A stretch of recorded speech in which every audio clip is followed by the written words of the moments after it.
교회를 다니면서 설교를 하게 되면 적지 않게 시간을 이렇게 이야기를 하세요. 15분, 20분 정도의 설교 시간을 할애를 합니다. 그런데 목사님께서 설교를 1시간 정도를 해도 된다는 이야기를 듣고 제가 엄청 기뻤습니다. 그런 교회를 여태까지 제가 만나보지를 못했거든요. 그런데 또 이렇게 15분, 20분 설교를 하던 게 이렇게 틀에 잡혀서 갑자기 1시간 이상을 설교하라니까 이게 또 감당이 안 되는 거예요. 제가 고민을 엄청 많이 했습니다. 기도하면서. 막 초조해지고 불안해지고요. 이 사실은 선교사는요, 선교지의 일을 보고하는 것이 선교사입니다. 그런데 15분이나 20분 동안 이 선교 보고를 하고 내려오려면 무슨 화장실 가서 이게 대충 이렇게 볼일 못 보고 나온 느낌? 이런 느낌이 좀 있어요. 늘 좀 아쉬운 감이 있습니다. 그렇다고 1탄, 2탄, 다음 주에 또 오세요 이러지는 않거든요. 그런데 오늘 여러분들과 어떠한 말씀을 가지고 은혜가 될지 저도 기대가 됩니다. 정말 훈련이 너무나 잘 되어 있는 여러분들을 보면서 저는 은혜를 받았습니다. 한 4, 50분 이렇게 찬양을 올려드리면서 저는 이미 하나님께서 우리 예배를 받으신 것 같습니다. 이게 이제 뭐가 더 필요하겠습니까? 저는 늘 이렇게 평신도를 생활할 때 아쉬웠던 부분이었어요. 목사님이 무슨 연예인도 아닌데 단에서 그냥 설교하시고 그냥 이렇게 끝나게 되면 예배를 이제 드린 거예요. 굉장히 아쉬운 부분이 많았습니다. 때로는 은혜도 됐지만 때로는 졸리기도 하고 그랬거든요. 늘 목사님의 감당이에요. 예배는. 성도들이 할 일이 없어요. 성가대가 조금 한번 이렇게 나오는 거예요. 근데 오늘 이렇게 드리는 예배를 보니까 이것이야말로 하나님께서 받으시는 참 예배다. 이렇게 생각되어지더라고요. 전 너무 은혜가 되었습니다. 난 이대로 오늘 집에 돌아가도 하나님께 부끄러움이 없겠더라고요. 지난 1년간 우리 지구촌은 코로나19로 몸살을 앓고 있습니다. 중국 우한에서 발생한 이 폐렴 전염병이 전 세계로 급속도로 퍼져 나갔습니다. 아마 지구촌은 한 번도 이런 일이 올 거라고 예상을 하지 못했을 겁니다. 그러나 우리가 한번 과거를 돌아보시면요, 이와 같은 일들은 늘 있었습니다. 코로나가 단지 너무 빠른 속도로 세계에 전파된 것 외에는 크게 다를 것도 없습니다. 한번 돌아보겠습니다. 이게 아마 1일권이 되어서 그런 것 같아요. 전 세계는 이 하루권입니다. 이제 반나절 하루권에 다 가고 오고 하고 이런 이제 세상이 되었습니다. 여러분, 과거에 한 14세기 중세 시대인데요. 이 중세 시대에 코로나19와 같은 전염병이 있었습니다. 이때 유럽 인구의 3분의 1, 한 3,500만 명이 희생되었습니다. 이것이 우리나라 8, 90년대의 전체 인구 숫자와 맞먹습니다. 작동이 안 되나요? 그래요? 그러면 제가 한번 눌러볼까요? 예. 한 번은 그렇습니다. 다음엔 이제 제가 딱 맞을 것 같아요. 이 엄청나게 많은 희생자를 남겼던 이 전염병이 바로 패스트입니다. 흑사병이라고 하는 이 패스트는요, 유럽의 지역에도 유행을 하게 됩니다. 중국은 패스트로 의심되는 이 전염병에 의해서 1,300만 명이 목숨을 잃습니다. 패스트의 발원지로 추정되는 이 중앙아시아 그리고 서남아시아에도 2,400만 명이 목숨을 잃습니다. 이러한 예기치 않은 불행한 재난들은요, 우리가 세상을 살아가는 동안에 언제든 다가올 수 있습니다. 역학 박사들은 이제 또 다른 전염병을 대비하라고 이야기합니다. 그러나 전염병만 우리의 생명을 위협하는 것은 아닙니다. 10년 전 IT 대지진을 기억하시나요? 이 IT 지진에 인구 3분의 1, 300만 명이 피해를 입게 됩니다. 이런 전쟁, 쓰나미, 지진, 화산 폭발 이런 재난으로 인해서 한 번에 수많은 사람들이 생명을 잃고 있습니다. 코로나가 그렇게 대단한 게 아닙니다. 이게 왜 이렇게 대단하게 조명을 하는지 모르겠어요. 우리 주변에 보세요. 암으로 쓰러져서 투병하시는 분들, 오늘 아침에도 제가 어떤 목사님께서 암으로 돌아가셨다는 뉴스를 SNS로 보면서 교회에 왔습니다. 한 20년 전만 해도요, 암은 불치병입니다. 6개월을 넘지 못하는 그런 불치의 병이었습니다. 근데 요즘은 암을 거뜬히 감기처럼 이기시는 분들도 많습니다. 오늘이 6월 6일 현충일이죠. 오늘 기도해 주신 집사님께서 나라와 민족을 위해서 돌아가신 분들을 우리가 기억하자 말씀을 하셨는데, 이렇게 나라를 위해서 목숨을 바치신 이 호소년들을 위해서 우리가 하루쯤은 한번 기도해야 할 것입니다. 우리나라는 6.25 이후 전쟁 폐허가 된 이 땅을 정말 놀라울 만큼 성장시켰습니다. 전 세계가 주목했습니다. 그런데 1997년 IMF가 발생이 됩니다. 그래서 우리는 쓰디쓴 맛을 보게 됩니다. 여러분, IMF 기억하시는 세대가 여기 다 계실 텐데요. IMF가 한 번만 온 게 아니에요. 2008년, 2010년 이어서 제2, 제3의 IMF라 할 만큼 경제 위기가 아주 심각했습니다. 국민들이 너무 힘들어했습니다. 그럼에도 불구하고 우리나라 국민들은 믿음으로 기도하면서 이 모든 것들을 이겨냈습니다.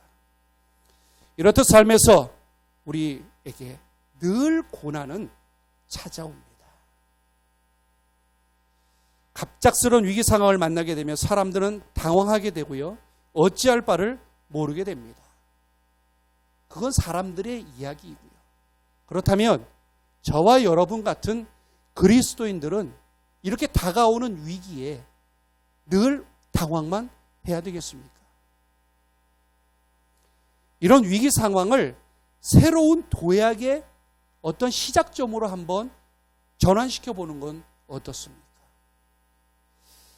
위기 상황을 잘 이기시고 그 위기 상황을 통하여서 다시 한번 기회로 잡으시는 그런 우리 IP 처치 공동체 여러분 다 되시를 주님의 이름으로 축원합니다.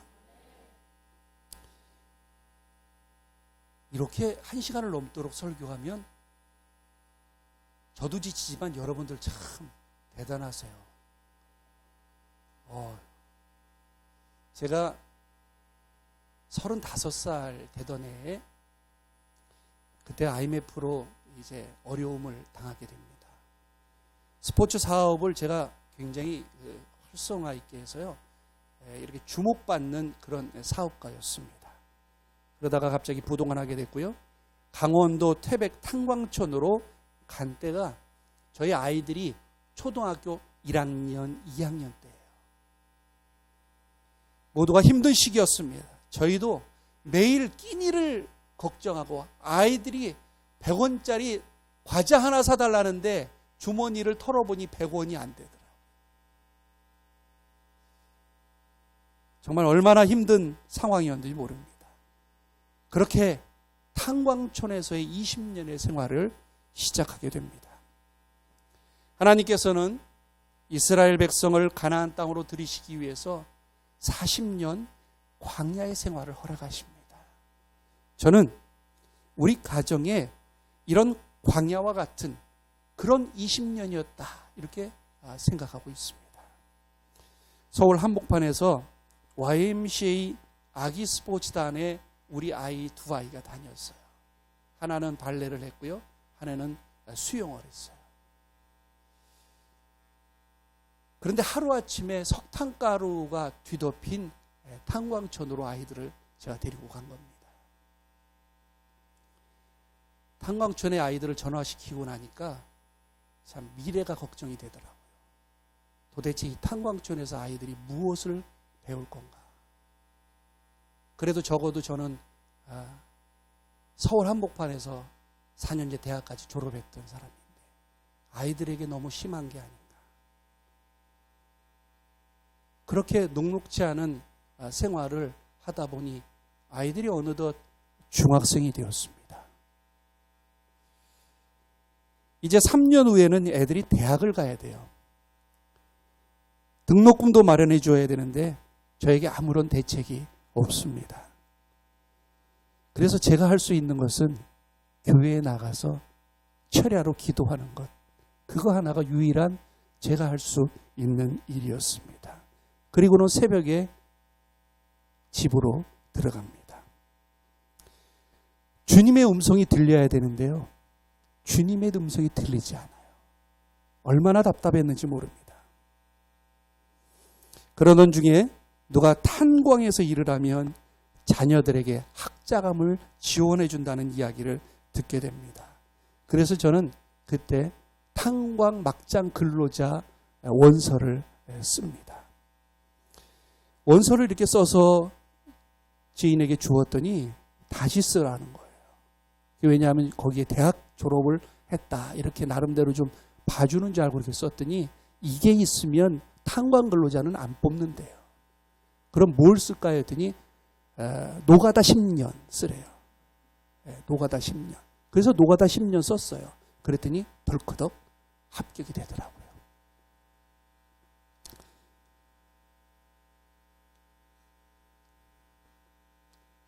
신체 검사를 받는데요. 제가 얼마나 긴장을 했는지 40대 초반의 나이인데 그때가 혈압이 한 180, 190으로 이렇게 올라갔어요. 이게 웬일인가 한 3번을 측정을 했는데 안 떨어져요. 한 2시간, 3시간 밖에 나갔다가 마음을 좀 진정시키고 이러고 신체 검사를 받아서 겨우 150 정도 맞추어서 신체 검사 이렇게 넣고 그리고 입사하게 됩니다. 나중에 알았는데요. 그 당시에 워낙 IMF로 힘들었던 시기라 저뿐만 아니라 2년제 대학을 나온 사람들이, 젊은 사람들이 광산에 많이 입사를 했더라고요. 저는 광보 옷을 입고요. 광보 옷을 딱 입으면 군복 같아요.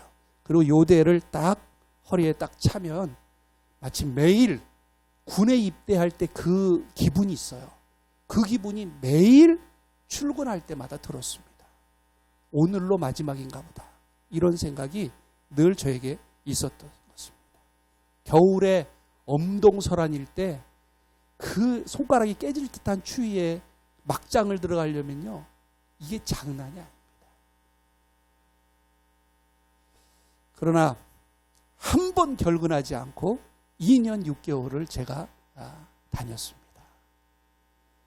근데 안타까운 것은 저와 함께 입사했던 12명의 동기가 있는데 그 중에 6명이 하루에 숨지는 폭파 사건이 일어나게 됩니다. 저도 2년 6개월 정도 근무할 즈음에 막장 무너지는 그 붕괴 사고를 당하게 됐고요. 그래서 저는 한양대학 병원에서 수술하고 한 6개월 정도를 병원에서 이제 치료를 받았습니다. 그리고는 탄광에선 강제 퇴직을 당합니다. 조금 다쳤는데 공상 처리했다는 거예요. 보통은 잘려나가도 공상 처리 잘 안 해요. 이 광산에 다니는 분들이 그렇게 미련해요. 그냥 조용히 있어요. 그러면 광산은 무재해로 12월이 되면 2배의 보상금을 또 광산 근로자들에게 주어요. 그러니까 죽는 사람만 나오지 않으면 무재해예요.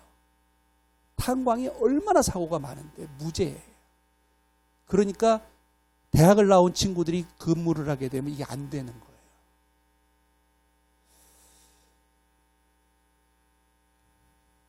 아이들이 고3이 되었습니다. 대학 등록금을 지원해 주려던 탄광 근로자의 꿈은 그것으로 끝을 맺습니다. 참 되는 일이 없더라고요. 결국은 막장에 가서 다쳐서 퇴직하고 아이들 등록금은 지원해주지 못했던. 그런데 주님은요, 이 시기부터 역사하기 시작합니다. 알량한 자존심도 내려놓게 하셨고요. 돈으로 모든 걸 다 하려는 물질관도 내려놓게 하셨어요. 자녀들을 향한 부모의 쓸데없는 미련 내려놓게 하셨습니다. 한양대학교를 졸업했고 유망한 스포츠 사업가로 잘 나가던 저는 테니스 선수였습니다. 엘리트 체육인이었고요. 쓸데없는 자존심이 제 안에 가득했습니다. 30대 초반에 이미 워커힐 VIP 멤버십 센터를 계약해서 그곳까지 포함해서 4군데의 스포츠 센터를 운영을 했습니다. 교회에서의 신앙생활 11조 대장이었습니다. 교회 차량이 필요하다면 제일 먼저 제가 헌물했습니다. 부흥 강사 식사 접대는 제가 1순위였습니다. 바로 쉐라톤 워커힐 불란서 식당 3시간 코스 요리로. 자녀들을 잘 키워야 한다는 욕심도 컸어요. 그래서 유치원 때 아기 스포츠단 입단시킵니다. 그랬는데 광야의 생활, 탄광촌의 생활을 겪게 된 것입니다. 탄광촌에서의 생활로 인도하셨던 그 주님, 철저하게 저를 주님만 의지하도록 만드셨습니다. 그때부터 주님이 일하시더라고요. 교회 성전에 마룻바닥에 엎드려서 40일 작정 기도를 하던 중에 주님의 음성이 저에게 들려옵니다.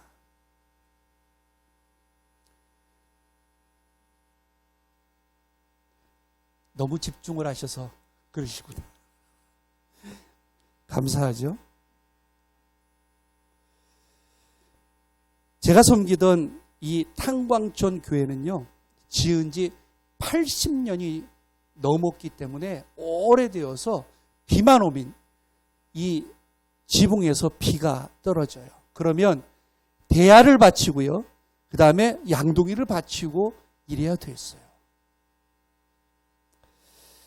그냥 이 교회만 볼 수가 없었습니다. 탄광촌 생활 10년이 넘어서 제가 아주 작은 아파트를 마련하게 됩니다. 그 어렵게 이룬 아파트를 저는 가족과 상의도 하지 않고요, 교회에 헌물합니다. 그러나 비록 작은 아파트 한 채였지만 이것을 종잣돈 삼았고요, 성전 건축은 시작되었습니다. 아무도 알아주지 않는 탄광촌 마을이었지만 주님께 정말 최고의 성전을 지어 봉헌해드리고 싶었습니다. 먼저 건축 전문회사 믿음의 기업 사닥다리를 만나게 됩니다. 그리고 탄광 이미지, 성막 이미지를 그곳에 넣어서 정말 멋지게 성전 건축했고 그것을 봉헌해드렸습니다. 이 교회는요, 우리나라 아름다운 교회에 선정이 되었습니다. 지금도 교회 건축에 아주 귀한 자료로 사용이 되고 있습니다. 이때부터 주님의 아주 놀라운 일들이 저에게 펼쳐집니다. 갑자기요, 탄광촌인데 산 꼭대기에 대학이 들어옵니다. 그것도 4년제 대학이 들어옵니다. 그것도 한 번에 들어오지 않았고요, 800명씩 4번에 걸쳐서 들어와요. 저는 나중에 알았어요, 그 이유를.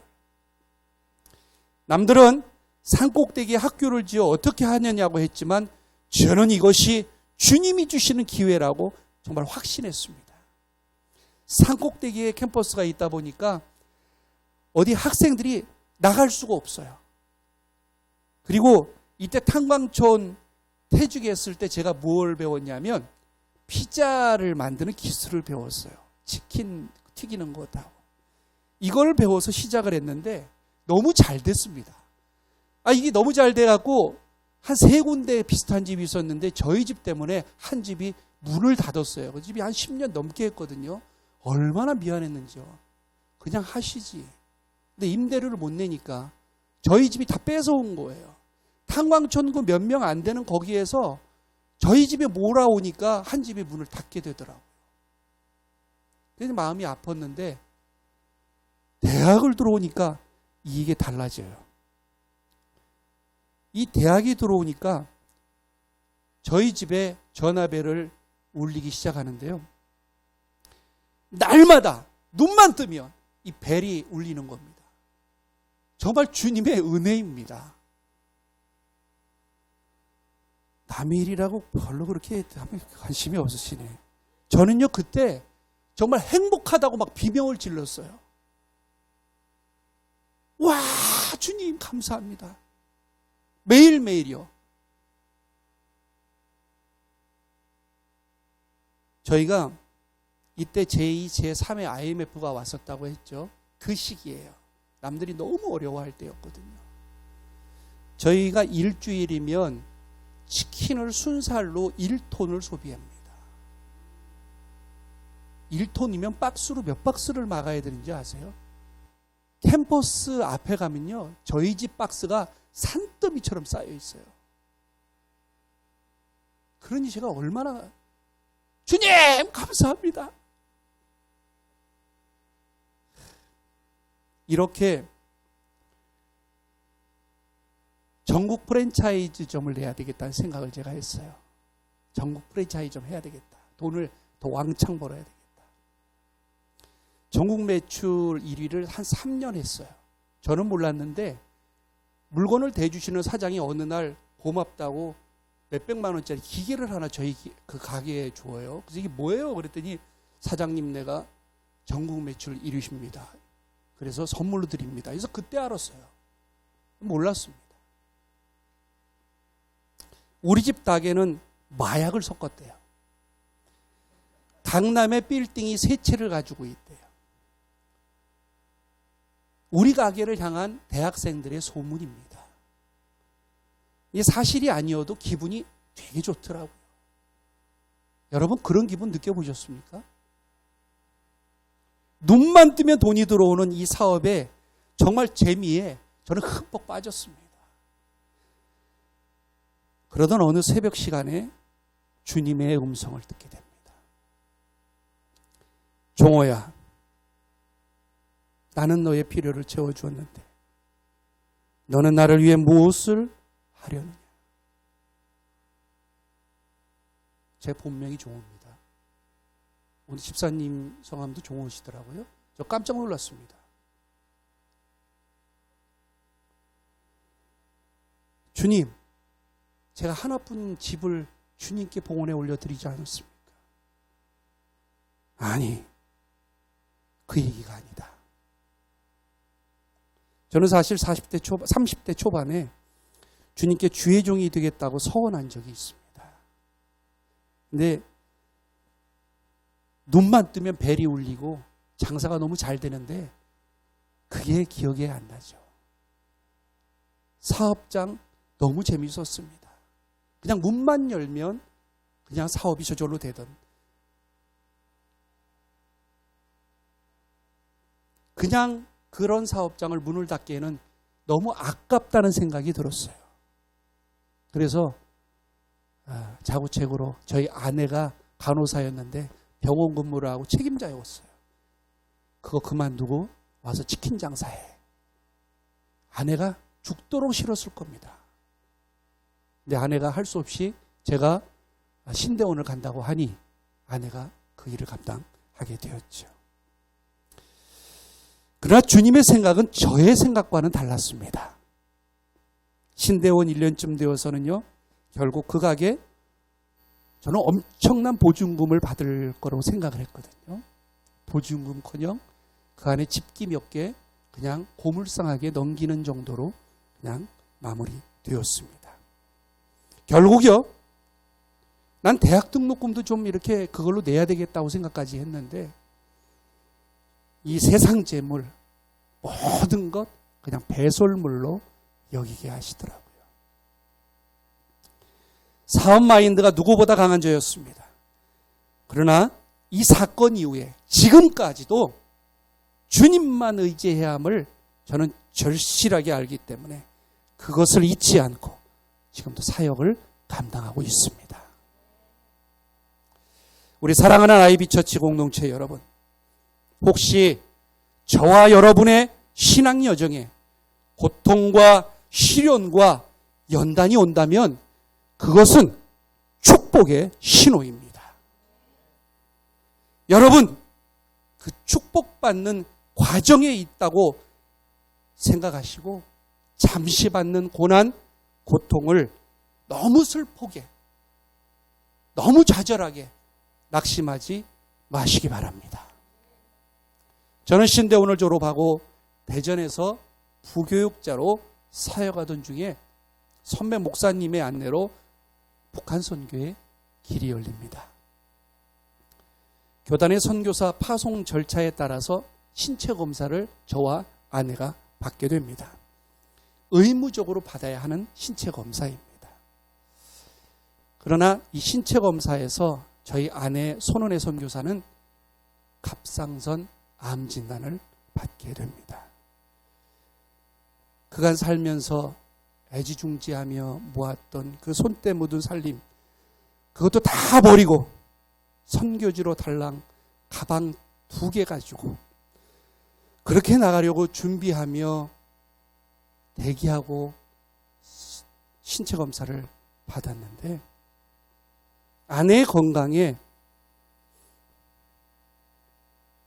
적신호가 켜진 겁니다. 선교의 발목을 잡았습니다.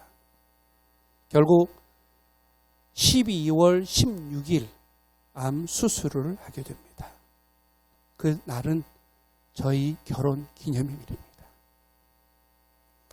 수술을 마치고 깨어난 아내에게 결혼기념 축하 꽃다발을 준비해서 제가 아내에게 주는데 아내가 이렇게 이야기합니다. 12월 16일은 이제 우리 결혼기념일이 아닙니다. 육신을 새롭게 하셔서 새로운 각오로 선교지로 파송되는 그 날입니다. 이렇게 이야기합니다. 얼마나 감사했는지 모릅니다.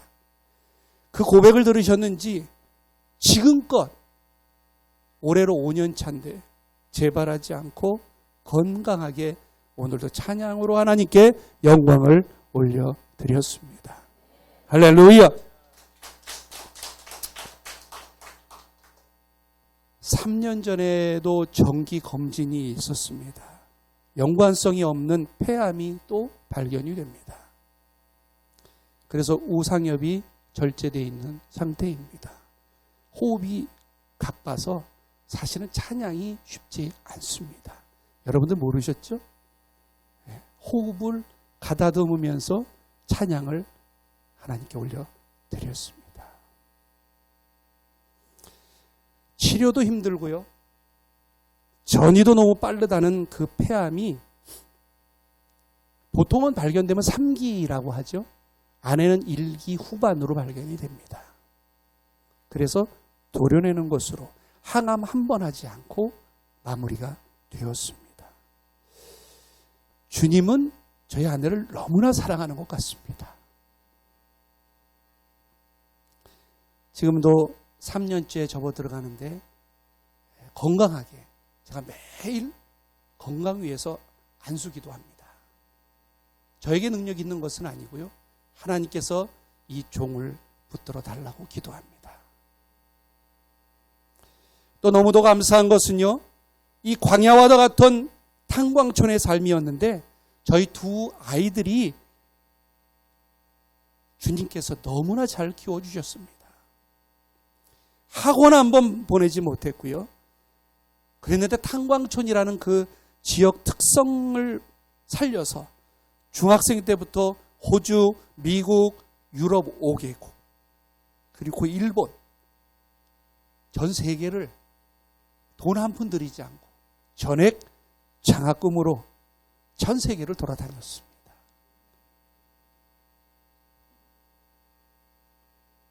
두 아이 다 전교 회장 출신입니다. 내신 1등급을 놓지 않았습니다. 원하는 대학에 다 들어갔고요. 정말 이것은 주님의 한량없는 은혜입니다. 저는 해준 것이 없거든요. 아까 예배 전에 잠시 목사님께도 말씀드렸지만 저는 한 게 없습니다. 저희 아내가 물론 아이들을 위해서 디테일한 부분까지 기도하면서 아이들을 양육했을 것입니다. 첫 아이는 딸입니다. 4년 내내 전액장학금으로 학교를 다닙니다. 막내 아들은 등록금이 3분의 1밖에 안 되는 해양대학교를 들어가서 졸업할 때까지 저희의 부담을 덜어주고 졸업 후에 항해사가 되어서 전 세계를 항해하고 다닙니다. 아내가 기도하기를 그 아들에게 5대양 6대주를 누비게 해주세요. 주님, 이런 기도를 그 당시에는 유행처럼 했어요. 그랬더니 5대양 6대주를 누비더라고요. 감사한 것은 선교지에서 이렇게 오래도록 고국에 나와 있지 못했는데 저희가 체류하고 있는 이 기간에 지난 2월 달에 장가를 갔습니다. 이제는 딸이 하나 더 늘었습니다. 저에게도. 저는 시아버지입니다. 보기에는 젊어 보여도 이제 내년이면 저도 60입니다. 이거 이렇게 자랑하면 안 되는데 죄송합니다. 결국 나는 힘들고 고통이라 생각했던 그 광야와 같은 그 탄광촌의 20년을 주님은 미리 저를 인도해 가신 것입니다. 그리고 계획하셨고요. 그것을 겪게 하셨고 그곳에서 승리하도록 인도하신 것입니다. 목회자 자녀들이 보통 목회를 안 한다고 하죠. 선배님들이 그렇게 이야기하더라고요. 저희 아이들도 목회할 생각을 안 해요. 그런데 최근 저희 자녀들이 자비량으로 선교하겠다고 한 2년 전에 기술을 배우고요. 둘이 선교사로 나가겠다고 준비하고 있습니다. 나 걔네들이 왜 그러는지 모르겠어요. 그냥 5대양 6대주 누비면서 항해사 하지. 첫 아이는 500대 1로 사랑의 교회 오정현 목사님 교회 복지관에 500대 1로 들어갔습니다. 1급 사회복지사로 아이 장애우들을 이렇게 섬기는 일들을 합니다. 둘 다 내려놓고 선교하겠대요. 그래서 저는 이 아이들을 위해서 기도하고 있습니다. 이것 또한 주님께서 좀 더 기도할 수 있는 기회를 저에게 주신 것입니다. 오늘 본문에 등장하는 히스기야 왕, 다윗 왕 이후에 최고의 성군으로 칭하는 히스기야 왕입니다. 그런데 안타깝게도 히스기야 왕이 죽을 병에 걸립니다.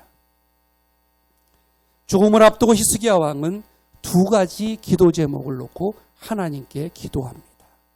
첫 번째, 자기 죽을 병을 고쳐달라는 거죠. 두 번째, 나라를 구해달라는 겁니다. 히스기야 왕은 이 두 가지 기도 제목을 놓고요, 정말 결사적으로 기도합니다. 우리는 이 히스기야 왕의 행동에 주목해 볼 필요가 있습니다. 그는 얼굴을 벽으로 향해서 기도했다고 말씀하고 있습니다. 3절 말씀이죠. 여호와여 구하오니 내가 주의 앞에서 진실과 전심으로 행하며 주의 목전에서 선을 행한 것을 기억하옵소서. 간절하게 통곡하며 기도하고 있습니다. 이에 여호와의 말씀이 선지자 이사야에게 많이 넘어갔군요. 그래서요? 네네. 그 정도 하시죠. 네. 이사야에게 임합니다. 히스기야가 기도했는데 하나님의 말씀은 이사야에게 임했어요. 이 대목을 여러분들은 주목해야 합니다. 너는 가서 히스기야에게 이르기를 내 조상 다윗의 하나님 여호와께서 이같이 말씀하시기를 내가 내 기도를 들었고 내 눈물을 보았노라. 내가 내 생명을 15년을 더하고 너와 이 성을 아수르 왕의 손에서 건져내겠고 또 내가 이 성을 보호하리라. 아멘. 이사야는 이 음성 들은 대로 히스기야에게 전합니다. 여호와의 말씀에 간절하게 기도했던 그 히스기야 왕은 히스기야 왕에게 임하지 않았고 응답은 선지자 이사야에게 임한 것입니다.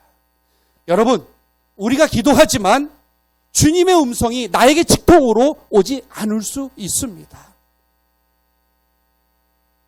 목사님의 음성을 통해서, 설교 말씀을 통해서 나에게 전해질 수 있습니다. 말씀 가운데, 기도 가운데 주님의 음성이 들려지는 것입니다. 하나님은 히스기야 왕의 눈물을 보셨습니다. 기도 응답을 받은 히스기야 왕은 그제서야 백성들 앞에서 웃습니다.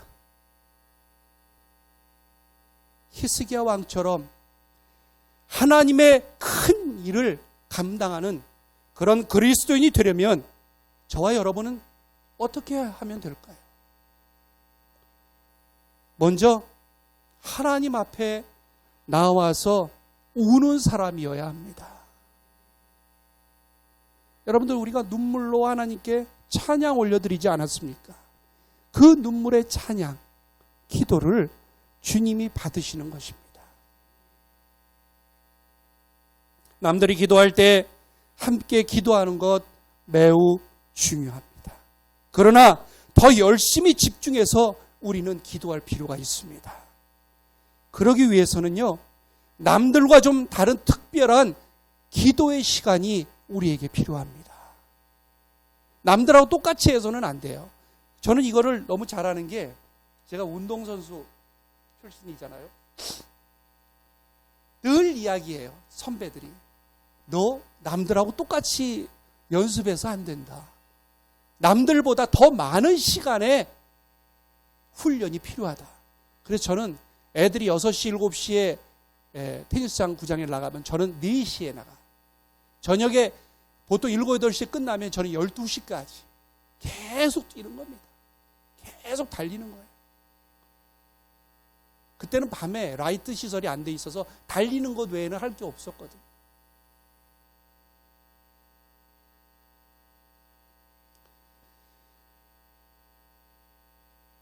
여러분들이 기도하는 그 손은 아무런 능력이 없습니다.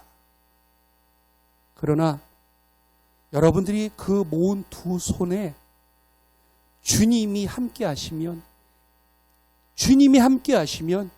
능력의 손이 되고 그 능력이 하나님의 능력이 되는 것입니다. 할렐루야. 이것이 바로 저와 여러분에게 주신 하나님의 선물입니다. 혹시 여러분 얼마나 견딜 수 없을 만큼 아픔과 고통과 시련을 겪으셨습니까? 그렇다면 이것은 분명 여러분들은 의인의 반열에 들어갈 아주 좋은 기회를 잡으신 것입니다. 복음성가 있죠? 제가 찬양을 잘 못하는데 죄송합니다. 한번 불러보겠습니다. 왜 나만 겪는 고난이냐고 불평하지 마세요. 고난의 뒤편에 있는 주님이 주신 축복 미리 보면서 감사하세요. 너무 견디기 힘든 지금 이 순간에도 주님은 일하고 계시잖아요. 남들은 지쳐 앉아 있을지라도 당신은 일어서야 합니다. 일어서세요. 힘을 내세요. 주님이 손잡고 계시잖아요. 주님 나와 함께함을 믿는다면 그 어떤 역경도 이길 수 있잖아요. 아멘. 이것이 복음성가 가사의 내용입니다. 그렇습니다. 주님이 일하고 계시기 때문에 주님이 나와 함께 하고 계시기 때문에 여러분들은 힘을 내셔야 됩니다. 일어서셔야 합니다. 믿음을 지키며 살아가는 사람들에게는 각자의 특별한 기도처가 다 있습니다. 사실은 목사님 아까도 강대상 밑에서 기도하시지만 때로는 이 강대상에 이불 깔고 철야도 하실 거고요. 우리가 저와 아내는 최근에 산에 올라가서 기도하는 산기도를 회복을 했습니다. 저는 개인적으로 산기도 영성이 아니에요. 어떤 목사님이 산기도 같이 가자 그러면 옛날에 목사님 죄송합니다. 제가 다른 일이 있어요. 이러고 자꾸 이렇게 피하고 했었는데 그 어쩌다가 제가 지금 산기도 기도 대장이 됐다는 소리를 듣는지 모르겠습니다. 저희는 주일 밤마다 칠보산에 올라갑니다. 정상에 올라가면 바위들이 있고요. 그 바위 한 곳을 각자 잡고 밤새도록 기도합니다. 저희들을 위해서 기도할 내용들은 사실 지금은 별로 없어요. 다 기도 제목들을 주시면 암투병을 위해서 기도하실, 또 아버지 하나님, 또 코로나로 인해서 어려워하시는 분들을 위해서, 그분들을 위해서 기도하고 있습니다. 기도할 때는요, 눈물을 흘리면서 기도합니다. 주님 도와주세요. 이 5글자 외에는 할 말이 없더라고요.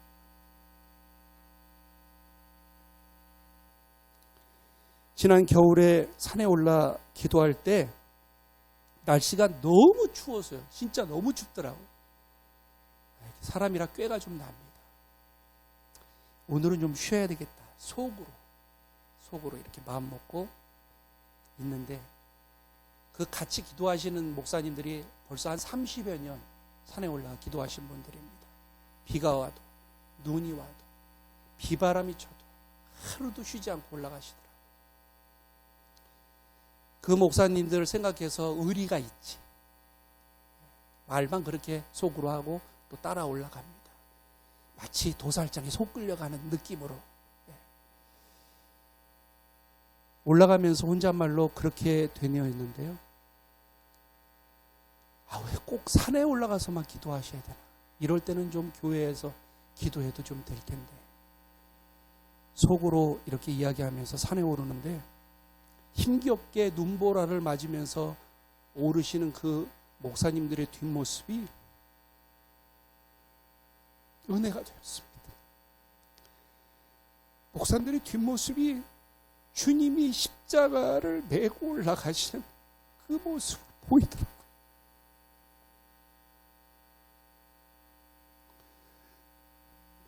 산정상에 오르면 너무 바람이 거셉니다.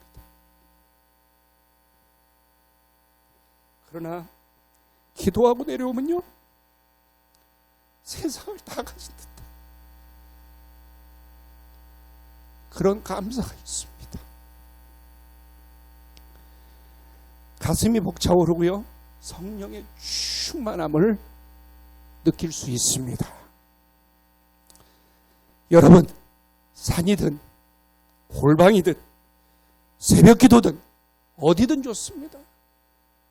주님과 나와의 특별한 그런 장소를 여러분 1대1로 주님과 맞서시는 그런 특별한 기도가 지금 우리에게 필요합니다.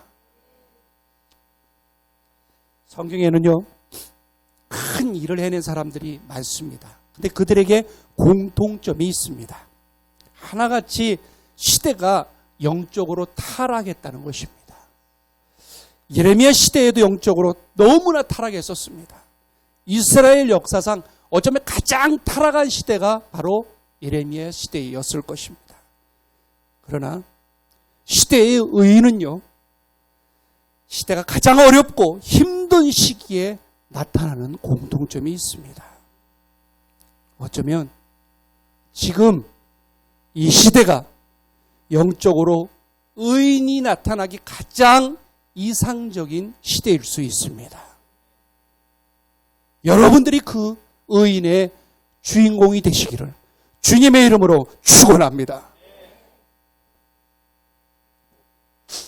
소돔과 고모라가 멸망할 때 의인 10명이 없어서 불탔습니다. 예레미야 시대 의인 1명을 찾았는데 그 1명이 없었습니다. 의인 1명만 있었어도 예루살렘 성은 멸망하지 않았을 것입니다. 나라 전체가 부패되었습니다. 그래서 선지자 예레미야는 하나님 앞에서 회개의 눈물을 펑펑 흘렸던 것입니다.